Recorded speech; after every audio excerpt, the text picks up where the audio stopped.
Hello everyone, कैसे हो? मस्त एकदम। My name is Manohar Singh Chandel और आप देख रहे हैं हमेशा की तरह अपना प्यारा सा YouTube channel MP board physics 12। और आज हम शुरुआत करने वाले हैं एक नए टॉपिक, नए यूनिट की और नए कॉन्सेप्ट की। और वो हम डिस्कस करने वाले हैं अल्टरनेटिंग करंट के बारे में। बच्चों, आपको पता है कि हमने सेकंड यूनिट में जब इलेक्ट्रिक करंट पढ़ा था तो वहाँ पे हमने बात करी थी कि करंट क्या होता है। तो वहाँ पे हमने देखा था कि the rate of change of flow of charge is called electric current. अर्थात किसी भी कंडक्टर के अंदर जो आवेश के बहने की जो दर होती है, चार्ज के फ्लो होने का जो रेट होता है, उसको हम करंट बोलते हैं, इलेक्ट्रिक करंट बोलते हैं। अब बच्चा पार्टी, वो जो हमारा इलेक्ट्रिक करंट होता है वो बेसिकली दो टाइप से हम उसको डिस्कस करते हैं। एक होता है हमारा अल्टरनेटिंग करंट और एक होता है direct current. It means AC and DC. आपने नाम सुना ही होगा एसी और डीसी के बारे में, तो उसी को हम डिस्कस करने वाले हैं। हमारा जो ये वाला जो यूनिट है जिसका नाम है यूनिट फॉर अल्टरनेटिंग करंट, इसमें हमको डिटेल में जो है अल्टरनेटिंग करंट को ही डिस्कस करना है,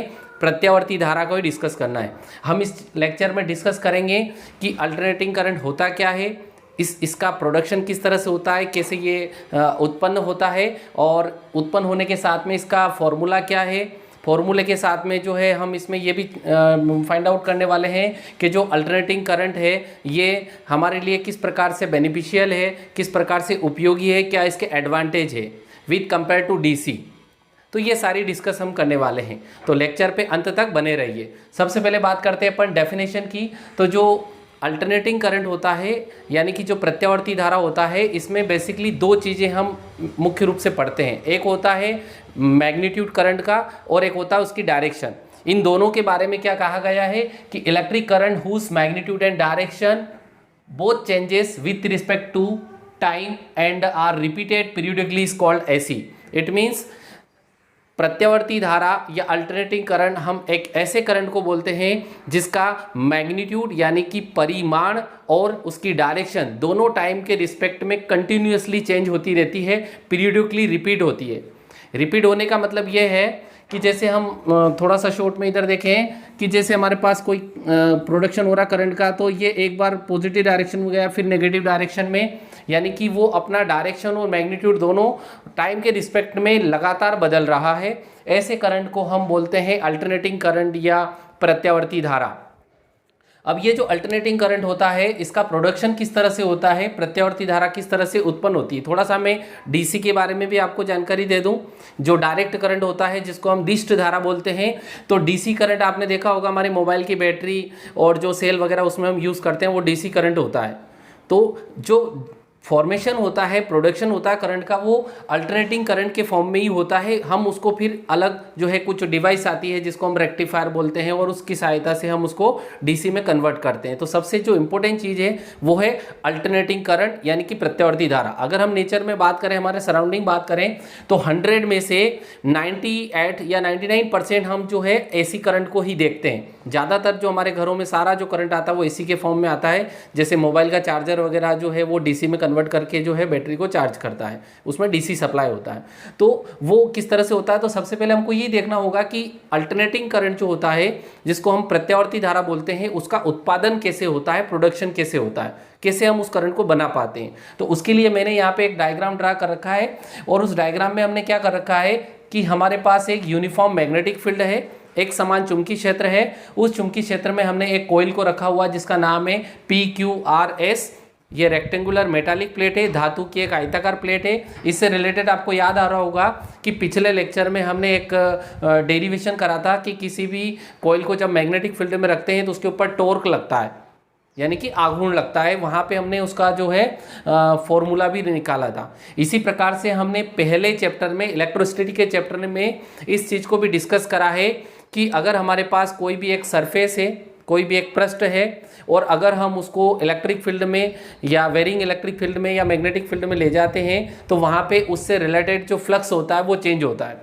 अब ये फ्लक्स क्या होता है बच्चा पार्टी, तो हमने पहले ही डिस्कस करा था कि द टोटल नंबर ऑफ, अगर हम मैग्नेट की बात करें तो the total of magnetic line of force passing through normally to the surface is called magnetic flux. तो मैग्नेटिक फ्लक्स जो उससे लिंक होगा या इलेक्ट्रिक फ्लक्स जो उससे लिंक होगा, जुड़ा हुआ होगा, वो डिपेंड करता है कि आपका जो है कितनी नंबर ऑफ लाइंस उससे होकर गुजर रही है सरफेस से।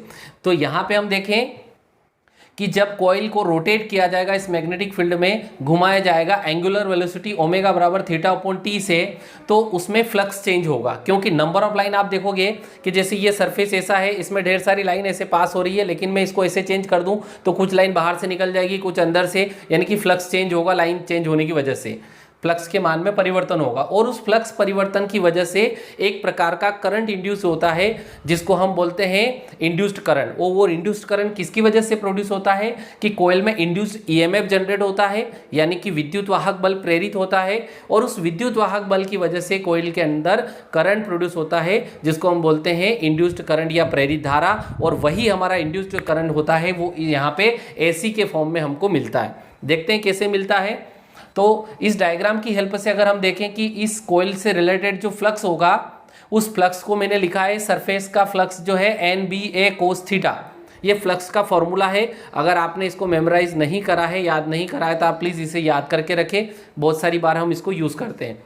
इस फॉर्मूले में अगर आप देखेंगे तो N का मतलब है total number of turn in coil, यानी कि जो कोयल आपने लिया है, इस कोयल के अंदर कितने वायर के राउंड आपने लपेटे हैं, कितने फेरे आपने इसमें करे हैं, टर्न करे हैं। बी का मतलब जो मैग्नेटिक फील्ड अपन ने लिया है, चुंबकीय क्षेत्र जो अपन ने यहाँ पे लिया है। ए का मतलब है कोयल का क्रॉस सेक्शन एरिया अर्थात अनुप्रस्थ काट का क्षेत्रफल। और थीटा जो है ये कोस थीटा, कोस मतलब ये इस तरह का जो ग्राफ हम देखते हैं तो या तो कोस में होता है या साइन में होता है, तो ये फॉर्मूला कोस में है, तो कोस थीटा। थीटा का मतलब ये है कि यहाँ पे थीटा बराबर ओमेगा टी हो जाएगा। कितना हो जाएगा? Angular velocity into time, angle की वैल्यू हमको पता चल जाएगी। तो इस फार्मूले को यूज़ करके हम इंड्यूस्ड ईएमएफ निकालेंगे, प्रेरित विद्युत वाहक बल निकालेंगे, और उस प्रेरित विद्युत वाहक बल या इंड्यूस्ड ईएमएफ से हमको इंड्यूस्ड करंट मिलने वाला है, जो कि एसी के फॉर्म में मिलेगा, अल्टरनेटिव नेचर का हमको मिलेगा। अल्टरनेटिव नेचर का मतलब हमने डेफिनेशन में ही देखा है कि डायरेक्शन और मैग्नीट्यूड दोनों टाइम के रिस्पेक्ट में चेंज होंगे और पीरियडिकली चेंज होंगे, यानी कि लगातार रिपीट होगा वो जो एक्शन होगा वो। तो देखते हैं हम theta is equal to omega t, where ये जो है यहाँ थीटा की जगह हम रिप्लेस कर देंगे तो ये ओमेगा टी हो जाएगा। तो ये हो गया NBA cos omega t, where omega is equal to angular velocity, कि जो हमारा कोयल है वो किस एंगुलर वेलोसिटी से रोटेट हो रहा है मैग्नेटिक फील्ड के अंदर। अब आपको पता है बच्चा पार्टी कि जो इंड्यूस्ड ईएमएफ के लिए फेराडे नामक जो साइंटिस्ट हुए हैं, उन्होंने अपना नाम लिया, एक रूल दिया है, according to Faraday's second law. Faraday का दूसरा नियम क्या कहता है कि जो इंड्यूस्ड ईएमएफ होता है वो माइनस साइन के साथ जो होता है वो डी∅ अपॉन dt होता है, यानी कि rate of change of flux with respect to time is called induced EMF या प्रेरित विद्युत वाहक बल। ये फेराडे महोदय ने बोला था। तो यहाँ पे अगर मैं इसको जो है इस फ्लक्स की वैल्यू को यहाँ पे अगर पुट कर दूँ तो ये आ जाएगा E बराबर माइनस में d upon dt as it is रह जाएगा बच्चा पार्टी, और फाई की जो वैल्यू हो जाएगी हमारे पास वो हो जाएगी NBA कोस ओमेगा टी। अब यहाँ पे आपको पता है कि हम जब टाइम के रिस्पेक्ट में समय के साथ हम उसको जब डिफरेंशिएट करते हैं, अवकलित करते हैं, तो जो वेरिएबल टर्म है वो अंदर रहेगी और जो कांस्टेंट टर्म है वो बाहर आ जाएगी। कैसे पता चलेगा हमको कौन सा वेरिएबल है कौन सा कांस्टेंट है? तो हम ये देखेंगे कि किसके आगे डी लगा हुआ है। टाइम के आगे डी लगा हुआ मतलब टाइम वाला फंक्शन अंदर रहेगा, बाकी वाला फंक्शन बाहर जाएगा। तो यहाँ पे मैं जो माइनस साइन को बाहर ले लेता हूँ, एन को बाहर ले लेता हूँ, मैग्नेटिक फील्ड को बाहर ले लेता हूँ, क्रॉस सेक्शन एरिया को बाहर ले लेता हूँ, तो अंदर बचेगा d upon dt cos omega T, यानी कि कोस का फंक्शन चेंज हो रहा है थीटा के रिस्पेक्ट में। तो यहाँ पर ये हमको मिलेगा E बराबर माइनस में NBA, और इसका आपको पता है कि डिफरेंशिएशन कोस का माइनस साइन होता है, तो ये हो जाएगा माइनस साइन ओमेगा टी, और फिर फंक्शन का करेंगे इस ओमेगा टी का टाइम के रिस्पेक्ट में होगा तो टाइम से टाइम 1 हो जाएगा और यहाँ पे आएगा ओमेगा मल्टीपल में। अब इस ओमेगा को हम आगे ले लेते हैं तो हमारे पास आ जाएगा E बराबर माइनस में NBA ओमेगा और साइन ओमेगा टी। अब ये जो पूरा टर्न है बच्चा पार्टी, ये पूरा टर्न जो है कांस्टेंट होने वाला है। कैसे होने वाला है?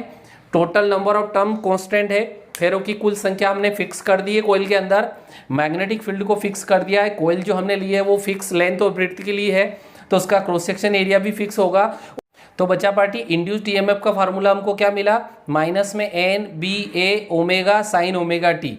अब ये पूरी जो वैल्यू है ये कांस्टेंट है, अचर पद है, तो इसके लिए हम इसको ऐसा लिख देंगे E is equal to E naught sine omega T. ये इंड्यूस्ड ईएमएफ जिसको हम प्रत्यावर्ती विद्युत वाहक बल बोलते हैं उसका इक्वेशन आ गया, equation number first, where E naught is equal to क्या है, तो कि ये कांस्टेंट है, अचर पद है एन बी ए ओमेगा। इसको हम बोलते हैं पीक वैल्यू ऑफ वोल्टेज। आपको मैं डायग्राम की हेल्प से भी समझाऊंगा कि पीक वैल्यू क्या होता है, चाहे वो वोल्टेज का हो चाहे वो करंट का हो। तो सबसे पहले तो हम करंट का फार्मूला निकाल लेते हैं, फिर वेरिएशन ग्राफ की हेल्प से हम समझेंगे कि पीक वैल्यू वोल्टेज या करंट की क्या होती है। तो अगर मैं इसको आगे सोल्व करूं तो आप देखिए कि हम जानते हैं वी नाउ दैट क्या जानते हैं हम कि जो करंट होता है वो I बराबर E अपॉन R के बराबर होता है बाय ओम्स लॉ, जिसमें हमने सेल के उसमें पढ़ा था कि सेल के अंदर जो करंट होता है वो E अपॉन R होता है I बराबर। तो यहाँ से जो है इसको इक्वेशन 2 दे दो और बाय इक्वेशन नंबर फर्स्ट इसको हम सोल्व करेंगे तो हमें मिलेगा I बराबर ई नोट, ई की जो वैल्यू है वो E naught sine omega T divided by R, या I is equal to current के टर्म में ये E naught upon R constant हो जाएगा, तो ये हो जाएगा I naught sine omega T. ये करंट का जिसको हम बोलते हैं अल्टरनेटिंग करंट का जो है इक्वेशन हमको मिल गया। ये इक्वेशन नंबर इसको मैं थर्ड दे देता हूँ, where I naught is equal to जो है वो ई नोट अपॉन आर है और इसको हम बोलते हैं पीक वैल्यू ऑफ करंट, यानी कि धारा का शिखर मान। अब ये शिखर मान या एम्पलीट्यूड क्या होता है इसको हम ग्राफ की हेल्प से समझेंगे। देखिए आप, ये जो अल्टरनेटिंग करंट हमको मिला है, अल्टरनेटिंग ईएमएफ मिला है, अगर हम इसको वेरिएशन ग्राफ टाइम के रिस्पेक्ट में शो करें तो इसका ग्राफ कैसा बनेगा, उस ग्राफ से हम इसको समझते हैं। ध्यान देना कि ये हमारा जो वाई एक्सिस है और ये एक्स एक्सिस है, तो एक्स एक्सिस पे मैं ड्रा कर रहा हूँ टाइम को और वाई एक्सिस पे मैं ले रहा हूँ करंट को। तो अगर मैं इसका जो है करंट का इक्वेशन बनाऊँ तो इसमें क्या होगा, देखिए यहाँ पे कि ये करंट जो है धीरे धीरे बढ़ रहा है और यहाँ पे मैक्सिमम हो गया, फिर अपोजिट डायरेक्शन में मैक्सिमम हुआ, फिर धीरे धीरे डिक्रीज होके फिर मैक्सिमम, इस तरह से ये करंट आगे बढ़ता है। तो ये जो टेंडेंसी है, ये जो नेचर है करंट का, इसको हम बोलते हैं अल्टरनेटिंग नेचर। यानी कि जब टाइम जीरो है उस समय करंट भी जीरो है, फिर जैसे जैसे टाइम बढ़ा वैसे वैसे करंट की वैल्यू बढ़ी और धीरे धीरे इस पॉइंट पे जाके उसकी वैल्यू मैक्सिमम हो गई, जिसको हम बोलते हैं उसका पीक वैल्यू या शिखर मान। यानी कि जो प्रत्यावर्ती धारा का जो अधिकतम मान होता है, मैक्सिमम वैल्यू होती है, उसी को हम उसका पीक वैल्यू या एम्पलीट्यूड कहते हैं। उसके बाद फिर ये यहाँ से डिक्रीज होगा, घटते यहाँ पे आके जीरो हो जाएगा और जीरो से फिर अपोजिट डायरेक्शन में ये करंट की वैल्यू बढ़ेगी, तो ये बड़ा और बढ़ते अपोजिट डायरेक्शन में ये यहाँ पे मैक्सिमम हो जाएगा। ये पीक वैल्यू जो है अपोजिट डायरेक्शन में, इन दोनों का मैग्नीट्यूड सेम है बट सिर्फ डायरेक्शन अपोजिट है, और इस तरह से ये आगे बढ़ेगा। अब अपन यहाँ से देखो कि इसका ये लगा के यहाँ तक एक साइकिल कंप्लीट हुआ, यहाँ से यहाँ तक। अब एक चक्कर पूर्ण करने में मान लो इसको कैपिटल टी टाइम लगा, जो कि इसका टाइम पीरियड है। क्या है? Time period. तो अगर मैं यहाँ पे इस टाइम पीरियड की वैल्यू देखूँ तो ये आधे चक्कर का कितना हो जाएगा, t/2, और पूरे चक्कर का कैपिटल T। तो जो एंगुलर फ्रीक्वेंसी होती है ओमेगा बराबर वो होती है 2πf, जिसमें f क्या है, उसकी नेचुरल फ्रीक्वेंसी, और ओमेगा है एंगुलर फ्रीक्वेंसी, कोणीय आवृत्ति। तो जो फ्रीक्वेंसी होती है उसका मतलब क्या होता है, टाइम पीरियड क्या होता है। देखो, टाइम पीरियड जिसको हम आवर्तकाल बोलते हैं, इसका मतलब होता है कि ऐसी करंट को एक चक्कर कंप्लीट करने में कितना टाइम लगा, वो उसका कहलाएगा टाइम पीरियड या आवर्तकाल। इसी प्रकार एक सेकंड में ऐसे कितने चक्कर लगाता है, number of complete cycle in 1 second is called frequency. तो आवृत्ति का मतलब ये होगा कि एक सेकंड में लगाए गए चक्रों की संख्या, जो कि उल्टी होगी, यानी कि जितना कम टाइम एक साइकिल कंप्लीट करने में लगेगा उतनी ज़्यादा फ्रीक्वेंसी होगी। तो हम ये कह सकते हैं कि इसका रेसिप्रोकल होता है, फ्रीक्वेंसी का उल्टा टाइम पीरियड होता है या टाइम पीरियड का उल्टा फ्रीक्वेंसी होती है। तो इसको मैं अगर यहाँ पे लिखूंगा तो ये ओमेगा इज इक्वल टू 2π और फ्रीक्वेंसी का उल्टा टाइम पीरियड तो कैपिटल T। ये फार्मूला हमारे काम में आएगा, ध्यान रखना इसको, एंगुलर फ्रीक्वेंसी का। ठीक है, अब ये वाला जो क्वेश्चन है ये सारा तो कंप्लीट हो गया कि अल्टरनेटिंग करंट का प्रोडक्शन कैसे होता है, उसका डेराइव करो। तो हमने अल्टरनेटिंग करंट की डेफिनेशन समझा दी, और अल्टरनेटिंग करंट का जो है पूरा हमने फार्मूला डेराइव कर दिया, अल्टरनेटिंग ईएमएफ का भी मिल गया हमको और अल्टरनेटिंग करंट का भी फार्मूला हमको मिल गया। जैसे जैसे टाइम ओमेगा टी चेंज होगा वैसे वैसे करंट भी चेंज होगा, और ओमेगा टी जो है किसके ऊपर डिपेंड करेगा, एंगल के ऊपर, कि कितने एंगल से कॉइल रोटेट हो रही है। तो यहाँ पे अगर हम बात करें तो करंट का प्रोडक्शन हमने कर दिया, उसका वेरिएशन ग्राफ हमने समझा दिया। अब इसमें हम एक चीज़ देखें कि करंट लगातार अपनी जो है डायरेक्शन चेंज कर रहा है। तो पर्टिकुलर इंस्टेंट पे अगर मैं बात करूं तो ये इंस्टेंटेनियस करंट का इक्वेशन है, अर्थात किसी विशेष क्षण पे प्रत्यावर्ती धारा का मान इतना होता है या वोल्टेज का मान इतना होता है। लेकिन अगर हमसे पूछे कि ओवरऑल आधे साइकिल में जो है यहाँ से लगा के यहाँ तक इसका करंट कितना है, तो देखो जितना प्लस है हुआ उतने में यहाँ तो जीरो हो गया आधे साइकिल, यहाँ पे सॉरी पूरे साइकिल की बात करें कि ये पूरा जो साइकिल है ये पॉजिटिव डायरेक्शन में है और वही साइकिल जो है नेगेटिव डायरेक्शन में है, तो एक कंप्लीट साइकिल में तो उसका वैल्यू जीरो हो जाएगा, क्योंकि जितना प्लस में बढ़ेगा उतना ही माइनस में बढ़ेगा। तो एक कंप्लीट साइकिल में एसी का जो वैल्यू होता है वो जीरो होता है। तो ये हमसे ऑब्जेक्टिव में भी पूछा जाता है कि एक पूर्ण चक्र में प्रत्यावर्ती धारा का औसत मान कितना होता है, एवरेज वैल्यू, तो जीरो। तो कुल मिला के हमको एवरेज वैल्यू या मीन वैल्यू की आवश्यकता होती है। अब एवरेज वैल्यू या मीन वैल्यू को हम कैसे फाइंड करेंगे, तो उसके लिए मैं अलग ये आप पूरा वीडियो को पॉज करके इसको राइट कर ले। इस डायग्राम को मैं फिर से रिपीट करूंगा और इस डायग्राम की हेल्प से हम ये पता करेंगे कि एवरेज वैल्यू या mean value of AC in half cycle and full cycle क्या होगा।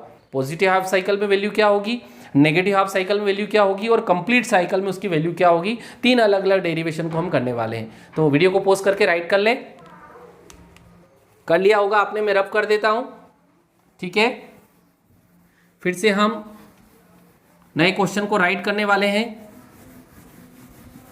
और उसमें हम ये पता करने वाले हैं कि मीन वैल्यू या average value of AC current क्या होता है, ठीक है। मीन वैल्यू या average value of AC current, अंत तक बने रहिए, काफी इंपॉर्टेंट डेरिवेशन को हम डेराइव करने वाले हैं। तो अब हम बात करेंगे बच्चा पार्टी मीन या एवरेज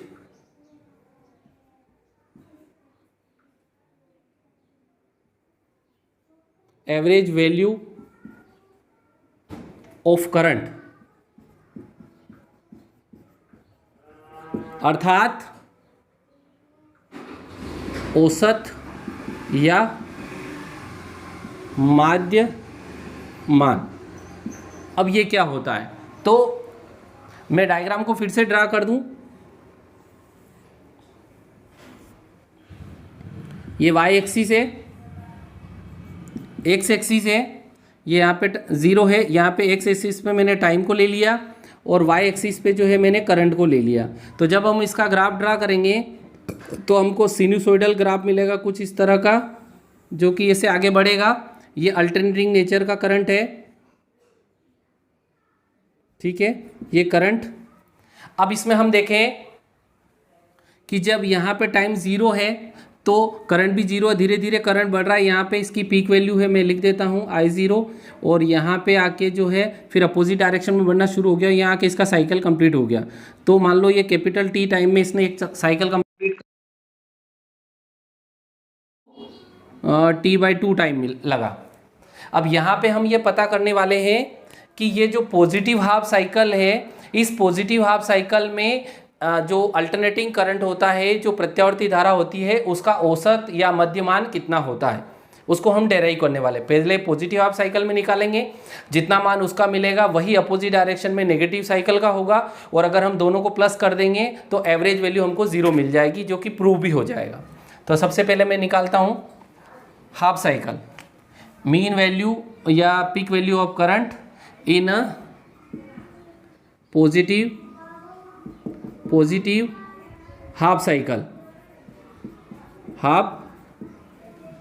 साइकिल, आधे चक्कर में उसकी वैल्यू कितनी होगी। अब देखिए यहाँ पे कि एवरेज का फॉर्मूला क्या होगा, आई एवरेज या मीन इज इक्वल टू, इसमें क्या करो कि जो अलग अलग जो वैल्यू करंट की चेंज हो रही है यहाँ पे देखो आप, तो सारी वैल्यू को जो है यहाँ से जीरो से लगा के, मान लो मैं आधे चक्कर की बात कर रहा हूँ तो कितना टाइम ले रहा है, ये कैपिटल T/2 टाइम ले रहा है। यहाँ तक इसको इंटीग्रेट कर दो, किसको, करंट को, I/dt, और जितना टाइम से हम उस जितने साइकिल के लिए हमने टाइम लिया है उससे डिवाइड कर दो। तो किससे डिवाइड कर देंगे, T/2 से।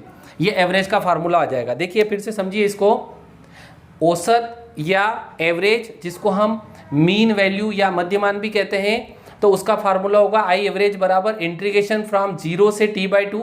चूंकि मैं आधे साइकिल की बात कर रहा हूँ, आधे साइकिल को कंप्लीट करने में उसको t/2 टाइम लग रहा है, तो t/2 लिखा। अगर मैं पूरे साइकिल की बात करूँगा तो ये कैपिटल T टाइम हो जाएगा। अभी आधे की बात कर रहे हैं, और आधा भी कौन सा, पॉजिटिव वाला, आई dt अपॉन t/2। अब हमको पता है कि जो आई होता है, बट आई का फार्मूला अभी हमने डेराइव करा था, आई बराबर आई नोट साइन ओमेगा टी होता है। ये वैल्यू को ऊपर हम राइट कर देंगे तो हमें मिल जाएगा आई एवरेज बराबर इंटीग्रेशन में फ्रॉम 0 से कैपिटल T अपॉन 2, और ये हो गया I zero sine omega T D T divided by capital T upon 2। अब आप देखिए यहाँ पे जो कांस्टेंट है उसको बाहर ले लो, तो अचर पद को हम बाहर लेंगे तो हमारे पास मिलेगा आई एवरेज बराबर ये आई ज़ीरो जो है बाहर आ जाएगा, और आई ज़ीरो के साथ में जो है हम यहाँ पे देखें कि ये जो t/2 है कैपिटल T, तो ये 2 ऊपर चला जाएगा और t को मैं नीचे राइट कर रहा हूँ, और हमारे पास बचा अंदर इंटीग्रेशन में 0 से कैपिटल T अपॉन 2, और ये बचा हमारे पास साइन ओमेगा टी और dt। ओके, अब हमको समाकलन का फार्मूला यूज़ करना है। आई एवरेज बराबर ये 2 आई नोट अपॉन कैपिटल T, ऐसा कैसा ही। अब यहाँ पे देखिए इंटीग्रेशन कैसे होगा, तो इंटीग्रेशन में साइन का इंटीग्रेशन कोस होता है, तो ये हो जाएगा कोस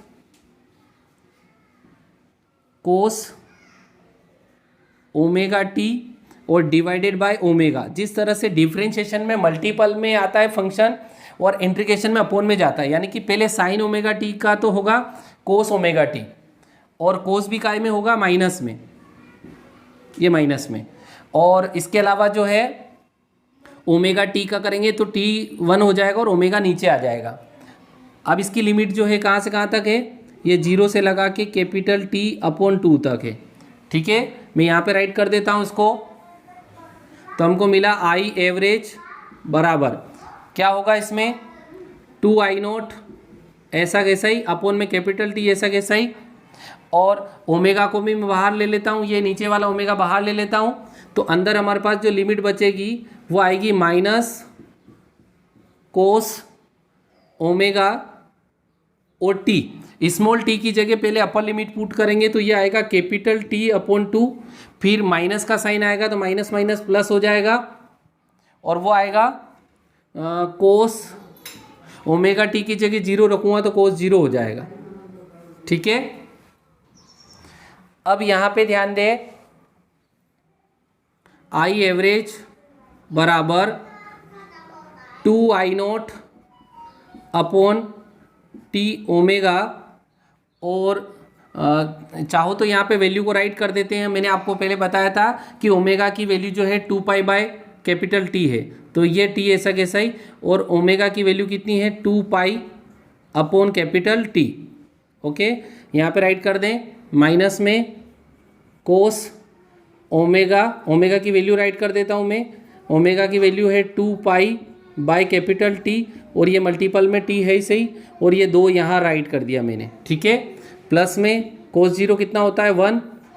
तो अब यहाँ पे हम देखें कि ये 2 से 2 कैंसल आउट हो जाएगा, T से T कैंसल आउट हो जाएगा, तो हमारे पास क्या बचेगा, आई एवरेज बराबर 2 आई नोट अपॉन, यहाँ से T से T कैंसल आउट हो गया, 2 से 2 कैंसल आउट हो गया, तो बचा कितना आई नोट अपॉन पाई, तो 2 भी कैंसिल हो गया, आई नोट अपॉन पाई बचा, और यहाँ पे अंदर क्या बचा, तो यहाँ पे अंदर बचा हमारे पास में माइनस में कोस पाई और प्लस 1। अब आपको पता है बच्चा पार्टी कि कोस 180 की वैल्यू -1 होती है, तो यहाँ पे माइनस माइनस प्लस हो जाएगा, तो ये हमको मिल गया आई एवरेज बराबर आई नोट अपॉन पाई, और ये वैल्यू अंदर आ जाएगी माइनस माइनस प्लस 1 तो ये 2 हो गया, तो आई एवरेज का फार्मूला हमको मिल गया 2 आई नोट अपॉन पाई। ये आधे साइकिल में हमको इसकी वैल्यू मिली। अगर हम पाई की वैल्यू को राइट कर दें यहाँ पे, तो या करके ये जो वैल्यू हमको मिलेगी आई एवरेज बराबर 637 आई नोट। और अगर मैं इसको परसेंटेज में लिखूं तो परसेंटेज में कन्वर्ट करने के लिए आई एवरेज बराबर 100 से मल्टीपल करेंगे तो 63.7% मल्टीपल आई नोट। यानी कि अगर हमसे कोई पूछे कि जो एवरेज करंट होता है वो क्या होता है, तो कि जो एवरेज करंट होता है वो उसके पीक करंट का 63.7% होता है। ठीक है, तो इस तरह से जो डेरिवेशन है ये हमारा पॉजिटिव हाफ साइकिल का कंप्लीट हुआ। मैं फिर से रिपीट कर दूं, बड़ा इजी है, आप लाइट वे में इसको आराम से कर सकते हैं। कि सबसे पहले हमने डायग्राम को ड्रा करा। डायग्राम में ये जो साइकिल है अल्टरनेटिंग करंट का इस तरह से चलता है। ये इसका पीक वैल्यू जिसको हम शिखर मान या एम्पलीट्यूड बोलते हैं, धारा का अधिकतम मान को उसका पीक वैल्यू बोलते हैं। अब ये यहाँ पे आधा चक्कर कंप्लीट हुआ, यहाँ पे पूरा चक्कर कंप्लीट हुआ। तो अगर हमसे आधे चक्कर में पूछा है कि एवरेज वैल्यू या मीन वैल्यू कितनी है एसी में, तो आधे चक्कर के लिए फार्मूला लगाएंगे आई एवरेज बराबर 0 से t/2 लिमिट हो गई इसके आधे चक्कर के लिए, और current I D T divided bye जितने टाइम पीरियड के लिए लिया है हमने उतने से डिवाइड कर दो। अब हमको पता है कि करंट का formula I not sign omega T होता है, इसको वहाँ पे राइट कर देंगे। कांस्टेंट को बाहर ले लिया मैंने, अंदर ये बचा, साइन का इंटीग्रेशन माइनस कोस होगा। और मैं चाहो तो आपको फार्मूला राइट करके बता देता हूँ कि इंटीग्रेशन में ये जो है ये यहाँ पे आप फार्मूला राइट कर देखिएगा कि इंटीग्रेशन में जैसे मैं बात कर लूँ साइन 2x अगर लिखा है तो इसका इंटीग्रेशन क्या होगा, तो इसका होगा माइनस में कोस 2x डिवाइडेड बाय 2, यानी कि जो 2 मल्टीपल में है x के वो नीचे जाएगा अगर हम इसका x के रिस्पेक्ट में कर रहे हैं। इसी तरह से अगर हम यहाँ पे टाइम के रिस्पेक्ट में ओमेगा टी का कर रहे हैं तो ओमेगा डिवाइड में जाएगा फ्रैक्शन में, ये फार्मूला है इसका। तो हमने उसको यूज़ करके इसको सिंपल वे में हमने करा है। आप देखें यहाँ पे कांस्टेंट को बाहर ले लिया। फिर इसमें केवल हमको एक चीज़ ध्यान रखनी है कि जो हमारा ओमेगा है जिसको हम एंगुलर वेलोसिटी बोलते हैं उसकी value 2 pi upon capital T होती है। तो ओमेगा को रिप्लेस करके उसकी जगह 2 पाई अपॉन कैपिटल टी रख देंगे। सारी चीज़ें जो कट रही है वो कट जाएगी, जो बचेगी उसमें यहाँ पे हमने फार्मूला लिख दिया है कि कोस 180 की जो वैल्यू होती है वो -1 होती है, और उसको राइट करके हमने सोल्व कर लिया। अब सेम डेरिवेशन अगर आपसे पूछे कि नेगेटिव हाफ साइकिल में कितना होगा तो सेम वैल्यू नेगेटिव में आ जाएगी। आप ये सेम डेरिवेशन रिपीट कर देंगे, सिर्फ आंसर क्या आएगा, नेगेटिव में आएगा। अब आप थोड़ा सा आप इमेजिन कीजिए कि पॉजिटिव वैल्यू ये है आधे साइकिल की, फिर आधे साइकिल की नेगेटिव में सेम वैल्यू आएगी, तो कंप्लीट साइकिल में एवरेज वैल्यू कितनी हो जाएगी, 0 हो जाएगी। तो ये मैथमेटिकली प्रूव भी हो गया कि the average value of AC is 0, अर्थात प्रत्यावर्ती धारा के पूर्ण चक्र में उसका जो औसत मान होता है वो 0 होता है। तो बच्चा पार्टी आज का जो लेक्चर था हमारा ये इसी टॉपिक के ऊपर बेस्ड था, जिसमें हमने सबसे पहले इलेक्ट्रिक करंट को डिस्कस करा। करंट क्या होता है, करंट 2 टाइप का होता है, AC और DC। अल्टरनेटिंग करंट क्या होता है, अल्टरनेटिंग करंट वो करंट होता है जो अपना मैग्नीट्यूड और डायरेक्शन दोनों, यानी कि परिमाण और दिशा दोनों टाइम के रिस्पेक्ट में चेंज करता है पीरियोडिकली, आवर्ती रूप से। यहाँ पे दिख रहा है कि ये पॉजिटिव नेगेटिव साइकिल चलता जा रहा है। तो इस तरह से हमने उसको डिफाइन करा। फिर हमने ये भी पता करा कि अल्टरनेटिंग करंट का प्रोडक्शन कैसे होता है, उत्पादन कैसे होता है, उसको डेराइव करा मैथमेटिकली हमने। और उसके बाद फिर हमने AC करंट के पॉजिटिव हाफ साइकिल में उसका मीन वैल्यू या एवरेज वैल्यू कितना होगा उसको हमने डेराइव करा, और इसकी हेल्प से आप नेगेटिव साइकिल का निकाल सकते हो और पूरे साइकिल का भी निकाल सकते हो। ठीक है, तो आज के लेक्चर में यहीं तक। अगर आपको लेक्चर अच्छा लगा तो इसे लाइक करें, शेयर करें, और हाँ, यदि आप चैनल पे नए हैं तो जल्दी से इसको सब्सक्राइब करके बेल आइकन को भी प्रेस कर दें, ताकि इस अल्टरनेटिंग करंट से रिलेटेड और भी जो बेसिक वीडियो मैं अपलोड करने वाला हूँ उसके नोटिफिकेशन सबसे पहले आपको प्राप्त हो। ओके, आज के लेक्चर में यहीं तक। Thank you for watching.